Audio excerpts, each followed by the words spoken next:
Hello दोस्तों, आप सभी का एक बार फिर से आपके अपने YouTube चैनल विजन एग्जाम पर हार्दिक स्वागत है। तो मेरे प्यारे साथियों, इस वीडियो में हम लोग मार्च महीने के महत्वपूर्ण करंट रिलेटेड स्टैटिक जीके को पढ़ने वाले हैं। और आपको पता ही होगा कि अब प्रतियोगी परीक्षाओं में करंट रिलेटेड स्टैटिक जीके के प्रश्नों की अधिकता रहती है, चाहे वो परीक्षाएं स्टेट पीसीएस हो या कोई भी वनडे एग्जाम हो। सब में करंट रिलेटेड स्टैटिक जीके के प्रश्नों की ही अधिकता रहती है। अगर आपने इससे पहले के वीडियो को नहीं देखा है तो उसे भी ज़रूर देखें, जिसकी प्लेलिस्ट का लिंक आपको डिस्क्रिप्शन में मिल जाएगा। और इस चैनल पर वीकली और मंथली करंट अफेयर की वीडियो भी मौजूद हैं, जिसका लिंक भी आपको डिस्क्रिप्शन में मिल जाएगा। आप लोग उन्हें भी ज़रूर देखें और चैनल को सब्सक्राइब करना न भूलें। तो आइए दोस्तों, शुरू करते हैं। आज का पहला क्वेश्चन है कि भारत का पहला आभासी खिलौना मेला कब लगा? तो आप सभी को इसका राइट आंसर पता होगा, 27 फरवरी 2021 को लगा था। तो आइए इसकी व्याख्या भी देख लेते हैं। 27 फरवरी 2021 को भारत के प्रधानमंत्री नरेंद्र मोदी ने भारत खिलौना मेला 2021 का उद्घाटन किया था। आपको कमेंट करके बताना है कि उन्होंने इसका उद्घाटन कहाँ पर किया था। अगला प्रश्न देखते हैं। राज्यसभा वॉयस ओट की प्रक्रिया एवं कार्य संचालन को किस भाग में सूचीबद्ध किया गया है? तो इसका राइट आंसर हो जाएगा ऑप्शन नंबर ए, धारा 252। आइए देखते हैं कि ये क्या होता है। तो राज्यसभा में प्रक्रिया एवं कार्य संचालन, rules of procedure and conduct of business के नियम 252 के अनुसार वॉयस ओट को सूचीबद्ध किया गया है। अगला प्रश्न देखते हैं। अगला प्रश्न भी देखिए इसी से संबंधित है। तो राज्यसभा में प्रक्रिया एवं कार्य संचालन के नियम 253, अभी हम लोगों ने धारा 252 या नियम 252 के बारे में देखा। अब नियम 253 के बारे में सही कथन को चुनना है। तो यह स्वचालित वोट रिकॉर्डर द्वारा वोटों के विभाजन को सूचीबद्ध करता है। दूसरा कथन है, प्रत्येक सीट में एक एकीकृत माइक्रोफोन और वोटिंग कंसोल होता है जिसमें 4 बटन होते हैं। तो करेक्ट है, दोनों के दोनों स्टेटमेंट करेक्ट हैं। तो इसका राइट आंसर हो जाएगा ऑप्शन नंबर सी। आइए इसकी व्याख्या देख लेते हैं। नियम 253 स्वचालित रिकॉर्डर की सहायता से डिवीजन के लिए है। प्रत्येक सदस्य को एक निश्चित सीट दी जाती है और प्रत्येक सीट को एक एकीकृत माइक्रोफोन और वोटिंग कंसोल के साथ प्रदान किया जाता है जिसमें 4 बटन होते हैं। अगला प्रश्न देखते हैं। हाल ही में भारतीय वायुसेना ने एक देश को 1971 का युद्धक हेलीकॉप्टर भेंट किया है। तो नीचे सूचीबद्ध देशों में से चुने। तो किस देश को देखिए भारत ने जो है 1971 का युद्धक हेलीकॉप्टर पेश किया है। तो आप सभी को इसका राइट आंसर पता होगा, ऑप्शन नंबर सी, बांग्लादेश। देखिए भारतीय वायुसेना के प्रमुख RKS भदौरिया, आपको ये भी याद रखना कि भारतीय वायुसेना के प्रमुख कौन है। तो RKS भदौरिया ने 1971 के वार ऑफ लिबरेशन की स्वर्ण जयंती मनाने के लिए बांग्लादेश वायुसेना को एक विरासत मतलब LUT-3 हेलीकॉप्टर भेंट किया है। तो इस हेलीकॉप्टर का नाम क्या था? LUT-3 helicopter. तो आप लोगों को ये याद रखना है। अगला प्रश्न देखते हैं। इस वर्ष डायनासोर के जीवाश्म किस देश में पाए गए? Very very important question. तो इसका राइट आंसर हो जाएगा ऑप्शन नंबर सी, अर्जेंटीना। आइए इसकी व्याख्या भी देखते हैं।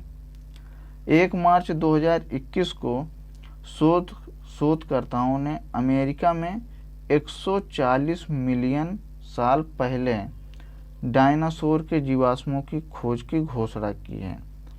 और इस खोज में पता चला है कि एक समूह के रूप में टाइटेनोसोर्स पहले की तुलना में लंबे समय से पहले दिखाई दिए थे। टाइटेनोसोर्स लंबे गर्दन वाले पौधे खाने वाले डायनासोर का एक विविध समूह था और उनके 4 खंभे जैसे पैर थे और वे हर्बीवोर थे, मतलब शाकाहारी थे। अगला प्रश्न देखते हैं, किस औद्योगिक क्रांति को डिजिटल क्रांति कहा जा सकता है? देखिए यूपीपीसीएस और आरओएआरओ के पॉइंट ऑफ व्यू से ये काफ़ी महत्वपूर्ण क्वेश्चन है। तो इसका राइट आंसर हो जाएगा ऑप्शन नंबर सी, औद्योगिक क्रांति 4.0। देखिए व्याख्या देख लेते हैं। औद्योगिक क्रांति 4.0 को डिजिटल क्रांति के रूप में भी जाना जाता है। इसका उद्देश्य बेकार प्रक्रियाओं और कार्यों को कम करना, ऊर्जा और अन्य इनपुट के उपयोग को अनुकूलित करना है। इसे 21वीं सदी में पेश किया गया है। अगला प्रश्न देखते हैं, प्रश्न नंबर 7, ऑपरेशन ग्रीन की घोषणा किस वर्ष की गई थी? तो इसका राइट आंसर आप लोगों को पता ही होगा, ऑप्शन नंबर ए 2018 में ऑपरेशन ग्रीन की घोषणा की गई थी।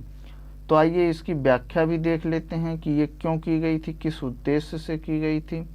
तो देखिए 2018 के बजटीय भाषण में पूर्व वित्त मंत्री दिवंगत अरुण जेटली, मतलब 2018 में वित्त मंत्री कौन थे? तो अरुण जेटली जी। तो इन्होंने देखिए ऑपरेशन ग्रीन की घोषणा की थी। ऑपरेशन ग्रीन भारत सरकार द्वारा शुरू की गई एक मूल्य निर्धारण योजना है। तो ऑपरेशन ग्रीन का संबंध किससे है? तो मूल्य निर्धारण योजना से है। अब इसका उद्देश्य देखिए क्या था? तो इसका उद्देश्य किसानों को उनके द्वारा उत्पादित फसलों का सही मूल्य दिलाना है और किसानों और उपभोक्ताओं के बीच संबंध स्थापित करके टमाटर, प्याज और आलू संगठित विपणन पर केंद्रित करना है। मतलब जो टमाटर, आलू और प्याज के मूल्य कभी कभी अचानक से इतना ज़्यादा बढ़ जाते हैं, तो इन सब को कंट्रोल करने और उपभोक्ताओं और किसानों के मध्य संबंध को स्थापित करने के उद्देश्य से ऑपरेशन ग्रीन को 2018 में शुरू किया गया था। अगला प्रश्न देखते हैं, नई सूचना प्रौद्योगिकी, मध्यवर्ती दिशा निर्देश और डिजिटल मीडिया आचार संहिता नियम 2021 के बारे में सही कथन चुनना है। तो देखिए सोशल मीडिया मैसेजिंग बिचौलियों को पहले मूल पहचानकर्ता को सक्षम करना होगा। पहला स्टेटमेंट ये है।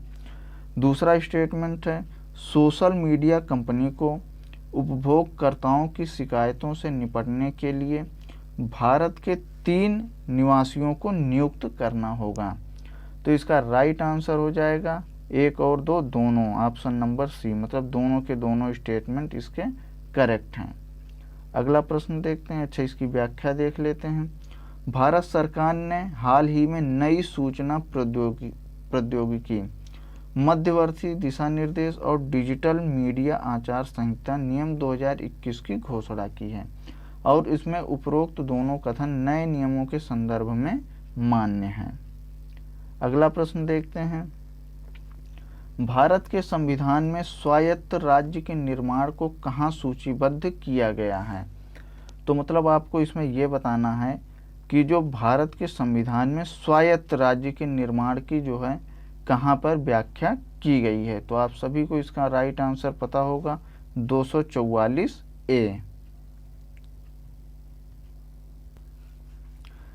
देखिए इसकी व्याख्या देख लेते हैं कि आखिर ये प्रश्न इम्पोर्टेंट क्यों है।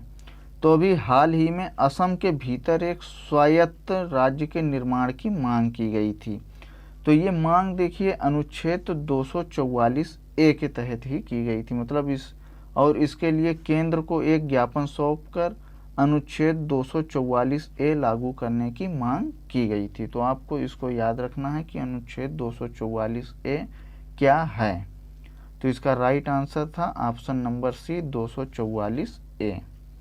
अगला प्रश्न देखते हैं, महिला दिवस 8 मार्च को मनाया जाता है।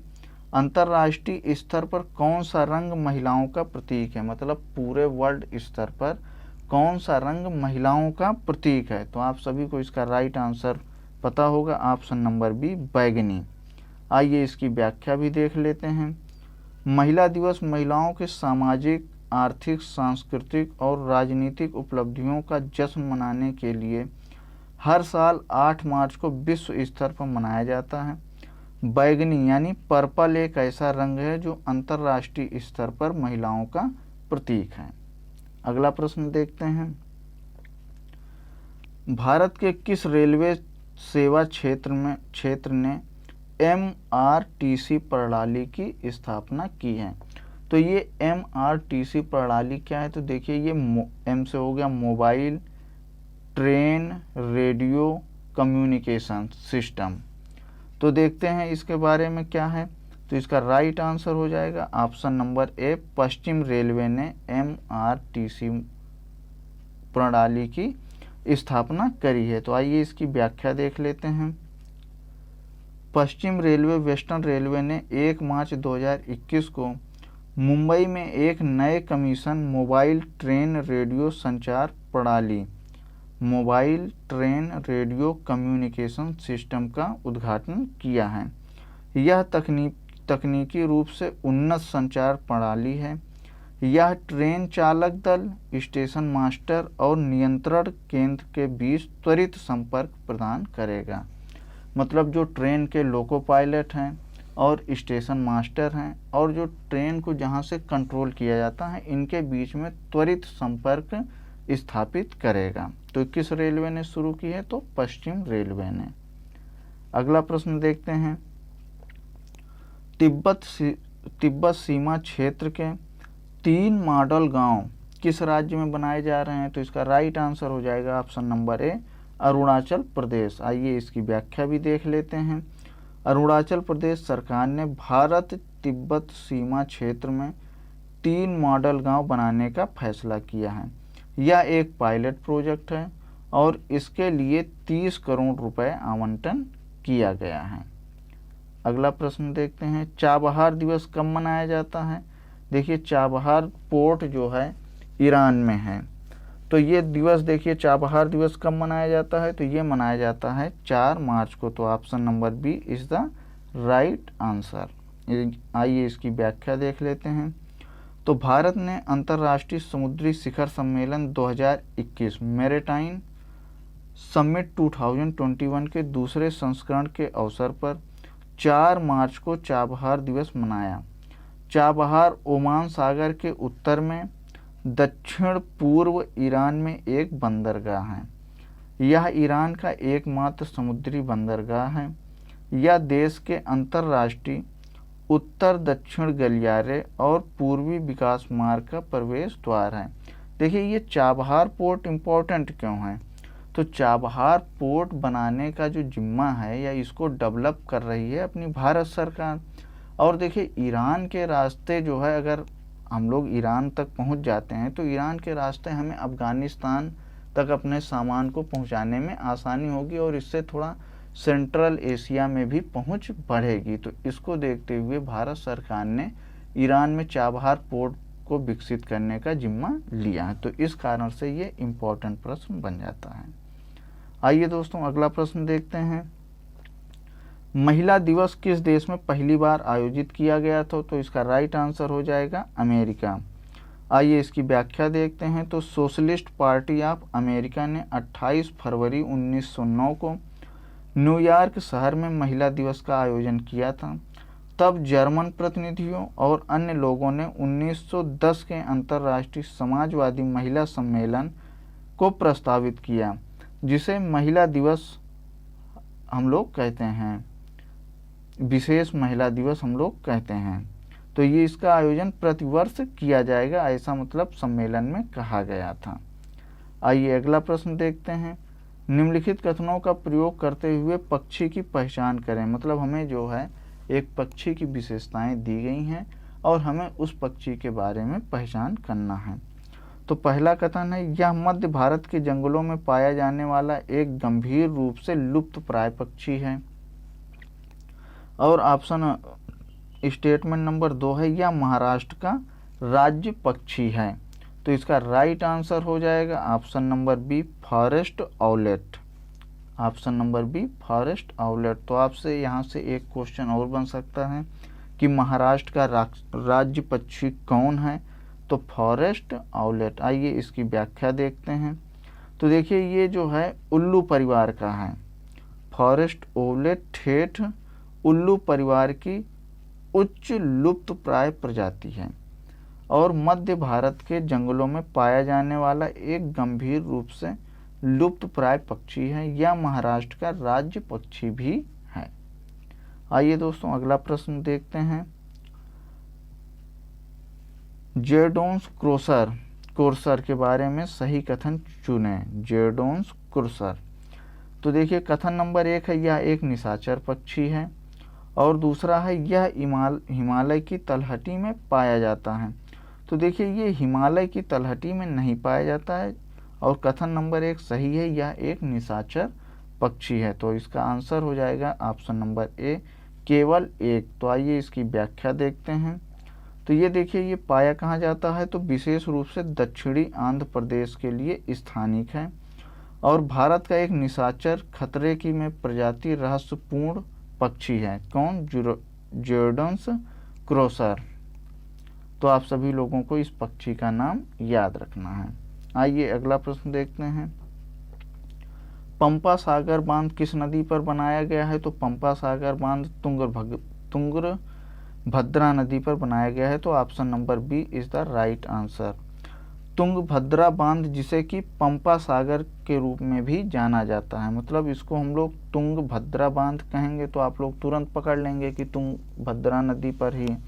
तो इसका दूसरा नाम आपसे पूछ सकता है पंपा सागर बांध। तो ये जो है तुंगभद्रा का ही दूसरा नाम है। तो तुंगभद्रा नदी देखिए कि कृष्णा नदी की एक सहायक नदी है और इसी पे इस बांध का निर्माण किया गया है।